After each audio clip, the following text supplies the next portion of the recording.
You're all like, that'll never happen. And then we'll get all cool and you'll be all like, whoa. And then we'll be all like, in your face. And then I'll be all like, hey guys, welcome back to the channel. If you guys are new to the channel, do me a favor, hit that subscribe button for me and let's get started. Today, we're gonna change out the control arms, the lower control arms on this WJ. As I mentioned in my last video, the control arms are pretty nasty. They're pretty bad, so we're gonna replace them. Basically, I noticed, I crawled underneath the Jeep and I noticed that the metal sleeve that's in between the control arm bushing is cracked and really rusty.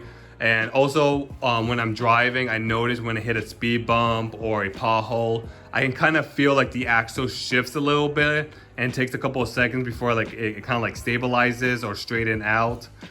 So that being said, I'm just gonna change out the lower control arms. They're pretty nasty as I mentioned, so I'm just gonna replace them. This job is pretty simple. There's only two bolts, one at the frame and one at the axle. The only issue is once you remove it, the axle itself tends to move a little bit, but I should be fine. All right, so I'm just gonna get started. I already blocked off the wheels. I'm gonna go ahead and jack up the front here as much as I can. I'm gonna lower the body to jack stands, and basically that's gonna let the axle drop all the way to the floor, and we'll have enough room to go under and remove the lower control arms.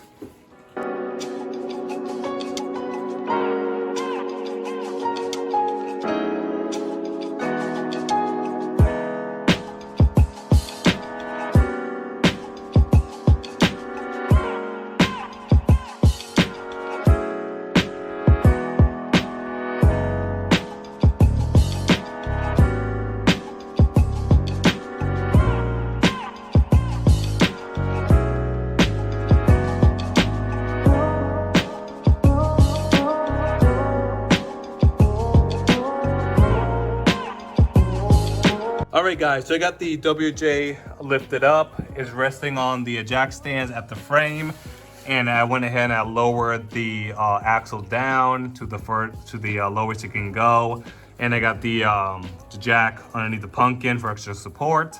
So this is the lower control arm right here that we're going to replace. If you take a look at it, look how corroded and beat up the bushing is. Honestly, it looks way worse in person than it does on camera. So this is the reason why we're gonna replace it. Both sides are ugly. Also the bushing and the sleeve in there is also bad, but you can't see it. I mean, you can see the bushing. The bushing is pretty cracked, if my camera can focus. I don't think it can. So we're gonna go ahead and replace this one right here. So I'm gonna do the driver's side first. It's pretty simple, it's only two bolts, 1, 2, and we can remove it. So I guess let's get started. All right guys, so I'm gonna remove this first. So the nut and the bolts are both 21 millimeter. So he's gonna go ahead and just remove it.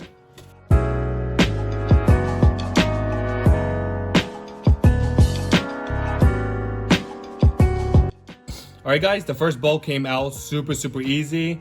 You definitely need a lot of leverage to break these nuts free. I definitely recommend using a breaker bar or even using the jack itself to break the nuts free. So I got this side out.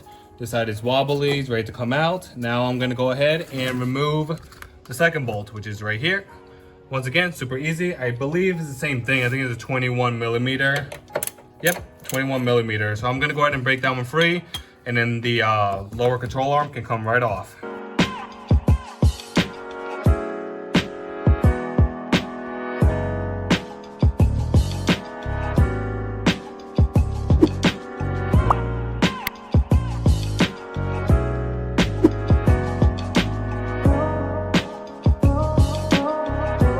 Alright guys, this is the driver control arm I just pulled out. Take a look at it. Completely shot.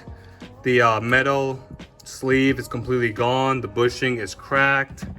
Same thing on this side. It's all dried up, all beat up. Once again, the sleeve is gone. If you take a look at the metal over here, completely gone. The sleeve is completely rusted out. Same thing on this side right here, completely gone. So this is a perfect example of a bad lower control arm.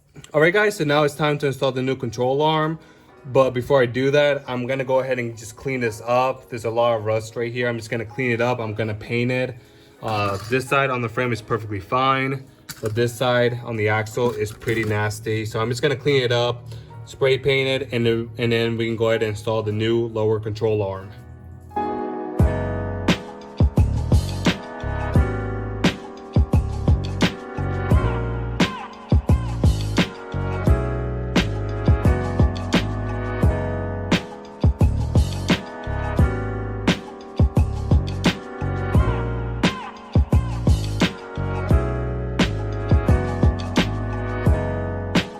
Alright guys, so I went ahead and I prepped the bracket. I painted it to prevent any future rust. Now we're going to go ahead and put the new lower control arm in. This is a new one right here. In case you guys are wondering, the oval bushing is going to go in the axle. The circle one is going to be bolted to the frame. And also, if you take a look at it, it's not perfectly straight. You have this curve here. You want this indent right here to be facing the tire. Basically, this curve right here, if you take a look at it, this curve right here is to basically give room to the tire so the tire doesn't rub against it.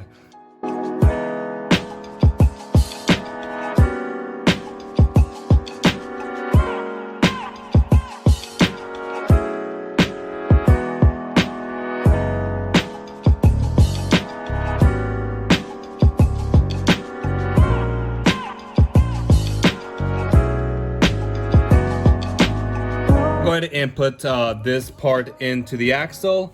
A quick note, the two bolts are different lengths. The one above here is shorter, the one for the axle is longer, so just keep that in mind.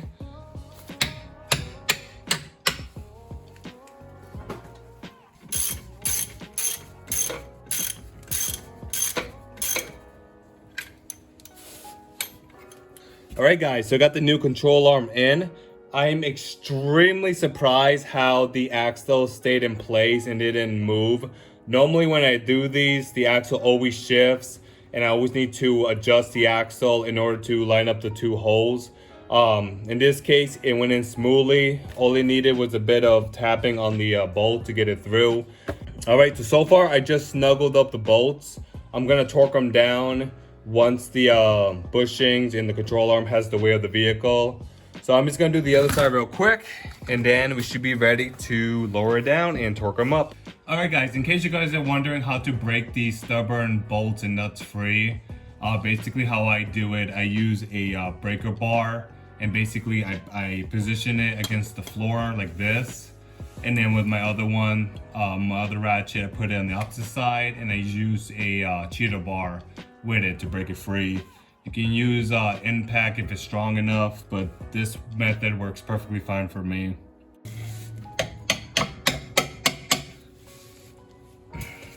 If you ever come across where the bolt's not coming out of the sleeve and it's really stuck, one way of taking it out is using an air hammer. Honestly, this is the best tool I have in the garage. You can use this for so many things. This thing honestly saved me so many times. Just 2 pumps with this.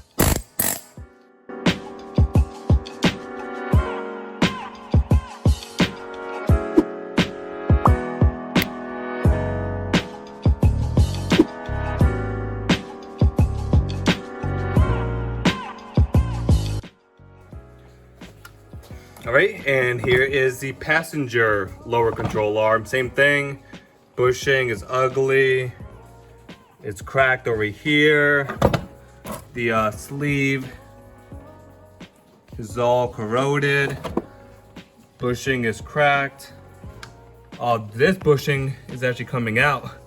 So yeah, toast. This is 21 years, or yeah, 21 years of abuse. Alright, the only thing I don't like about the new one is the way they weld it. If you take a look over here, it's pretty messy. This side, a little bit. If you take a look at the OEM, this one is solid. They weld it from inside out, I believe. Or just one solid piece of metal. So, I mean, I'm going to install it either way. If it gives me any issues, I'm going to remove it and get some better ones. What a lot of people do is that they push out the bushings and the sleeve and install new bushing and sleeves, but that's a lot of work And control arms are inexpensive. The two set cost me about 30 bucks, so I'm not gonna take 3 hours trying to push these out and putting new bushings in. I'm just gonna use this one. All right.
Alright guys, so I went ahead and I snuggled up all the bolts. Now I'm gonna go ahead and jack up the axle, so the weight of the vehicle is with the axle. And I'm gonna go ahead and torque down each bolt. I'm gonna do 120 foot-pounds on each one.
Alright guys, and I am done. I went ahead and torqued down all the bolts. I torqued down the lug nuts. Everything looks fine. Now I'm gonna take it around the block, see if the driving quality and suspension quality is better. The only bummer is this tire right here dropped one of its weights. So now I need to rebalance this tire. That's just a bummer, but it's whatever. Alright guys, I'm gonna end the video here. If you liked the video, give me a thumbs up. If you guys are new to the channel, do me a favor, hit that subscribe button for me. Alright guys, have a good one. Bye bye.